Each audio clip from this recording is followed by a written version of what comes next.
नौरातन भूखब मैया के मनाइब हो। 9 दिन के नौरातन भूखब मैया के मनाइब हो। सासु के ले आइब अपनी ससुर के ले आइब हो। सासु के ले आइब अपनी ससुर के ले आइब हो।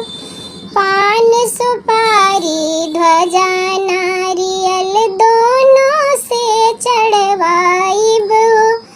पान सुपारी ध्वजा नारियल दोनों से चढ़वाइब हो।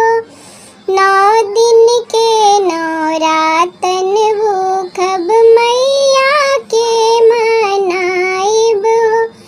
9 दिन के नौरातन भूखब मैया के मनाइब हो। जेठ के बोलाइब अपनी जेठनी के बोलाइब हो।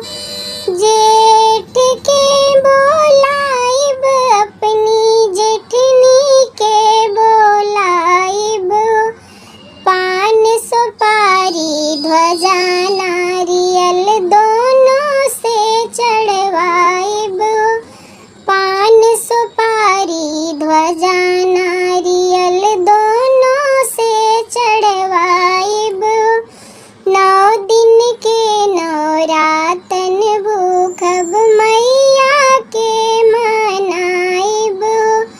9 दिन के नौरातन भूखब मैया के मनाइब हो।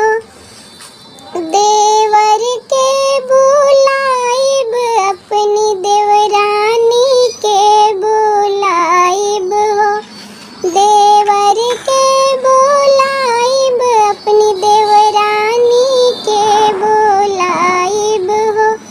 पान सुपारी ध्वजा नारियल दोनों से चढ़वाइब हो। पान सुपारी ध्वजा नारियल दोनों से चढ़वाइब हो। 9 दिन के नौरातन